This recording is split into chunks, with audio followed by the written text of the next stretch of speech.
राष्ट्रपति के अभिभाषण पर कांग्रेस पर हमला करने का जो सिलसिला कल लोकसभा में प्रधानमंत्री नरेंद्र मोदी ने शुरू किया था, उसे आज उन्होंने राज्यसभा में भी जारी रखा। उन्होंने कांग्रेस पर कई तीखे हमले किए। कांग्रेस ने वॉकआउट करने का फैसला किया। अगर महात्मा गांधी की इच्छा के अनुसार कांग्रेस न होती तो क्या होता? लोकतंत्र परिवारवाद से मुक्त होता। अगर कांग्रेस न होती तो जातिवाद और क्षेत्रवाद की खाई इतनी गहरी न होती। अगर कांग्रेस न होती तो सिखों का नरसंहार न होता। अगर कांग्रेस न होती तो कश्मीर के पंडितों को कश्मीर छोड़ने की नौबत न आती। You are a leader of the opposition. Please understand. Rajya Sabha में राष्ट्रपति के अभिभाषण पर बहस का जवाब देते हुए प्रधानमंत्री ने कांग्रेस पर तीखा हमला किया। कहा, गांधी जी कांग्रेस संगठन को खत्म करना चाहते थे। अब कांग्रेस को नेशन पर भी आपत्ति है। नेशन पर आपत्ति है। यदि नेशन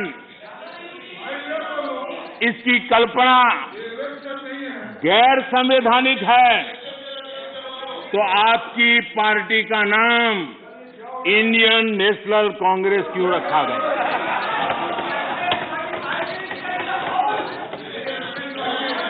अब आपकी ये नई सोच आई है तो इंडियन नेशनल कांग्रेस नाम बदल दीजिए और आप फेडरेशन ऑफ कांग्रेस कर दीजिए। प्रधानमंत्री ने कहा, भारतीय लोकतंत्र को सबसे ज्यादा खतरा वंशवादी पार्टियों से है। कोरोना संकट के दौरान कांग्रेस नेताओं पर गैर जिम्मेदाराना रवैया अख्तियार करने का आरोप लगाते हुए मोदी ने कहा कि उन्होंने कोरोना संकट के दौरान मुख्यमंत्रियों के साथ 23 बार बैठक कर केंद्र और राज्यों में एक साझा रणनीति बनाने की कोशिश की। प्रधानमंत्री के इन आरोपों पर पहले कांग्रेसी सांसदों ने सदन में अपना विरोध जताया और फिर वॉकआउट कर गए। यही पार्टी ने देश को आजादी दिलाई, यही पार्टी के लोग जेल में गए, यही पार्टी के लोग मरे, तभी तो इनको आज हम डेमोक्रेसी हासिल किए, संविधान बनाए, उसी के तहत आज प्रधानमंत्री बने। राष्ट्रपति का अभिभाषण है, इस भाषण पे आप जो भी मुद्दे हमने उठाए उसका रिप्लाई दो। सिब्बल ने कहा, जिस स्टेशन पर मोदी जी चाय बेचते थे वो स्टेशन कांग्रेस ने ही बनाया था। ये तो मोदी जी की आदत हो गई है। इनको कोई कांग्रेस पार्टी से घृणा लगती है। गांधी जी कांग्रेस को डिसबैंड करना चाहते थे और गांधी जी और सरदार पटेल क्या कहते थे, इस पे बैन लगाना चाहिए आरएसएस पे। ये भूल गए? जिस सरदार पटेल की ये बात करते हैं वही सरदार पटेल ने बैन किया था आरएसएस को। इस देश का इतिहास क्या है इनको पता है? इस देश में आईआईटी कौन लाया था जिसकी आज ये तारीफ करते हैं? इस देश में आईआईएम कौन लाया था? इस देश में भाखड़ा नंबर किसने बनाया, डैम किसने बनाया था?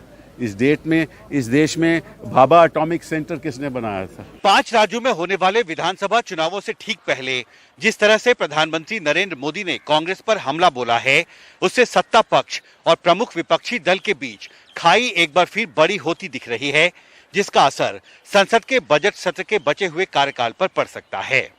संसद भवन से हिमांशु शेखर, एनडीटीवी इंडिया। वहीं प्रधानमंत्री के जवाब पर राहुल गांधी ने निराशा जताई। उन्होंने कहा कि पीएम मोदी कांग्रेस से डरते हैं। कांग्रेस पर जिस तरह से हमला बोला उन्होंने, कांग्रेस को लगातार निशाने पे रहते रहे। कांग्रेस को लेकर बात करिए। लगातार सारी समस्याओं के लिए उन्होंने कांग्रेस को जिम्मेदार ठहराया। यहाँ तक कहा कि कोरोना जो देश में कांग्रेस ने फैलाया है।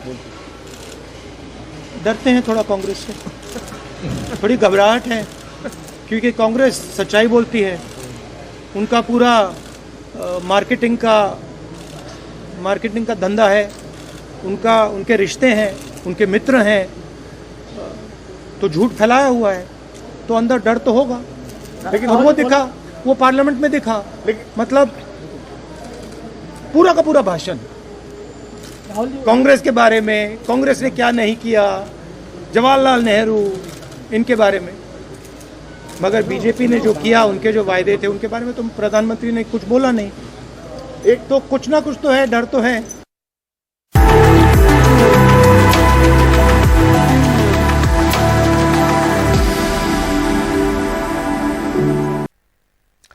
उत्तराखंड में चुनाव प्रचार के लिए गए रक्षा मंत्री राजनाथ सिंह ने वहां के मुख्यमंत्री पुष्कर सिंह धामी को लेकर एक दिलचस्प बयान दिया है। फिल्म पुष्पा का मशहूर संवाद सुनाते हुए उन्होंने कहा कि वो फ्लावर नहीं फायर है। हमारे उत्तराखंड के मुख्यमंत्री का प्रश्न है वो बहुत ही सरल है, बहुत ही सौम्य, और उनका नाम भी पुष्कर है। आजकल एक फिल्म चल रही है, उसकी चर्चा खूब चारों तरफ हो रही है। फिल्म का नाम है पुष्पा और हमारे मुख्यमंत्री का नाम है पुष्कर। मगर यह पुष्कर सुनकर कांग्रेस के लोग समझते हैं कि यह पुष्कर तो फ्लावर है, फूल है।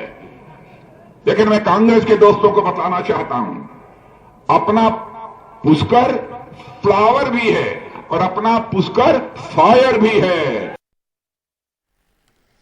तो हॉट टॉपिक में इतना ही। देखते रहिए NDTV इंडिया।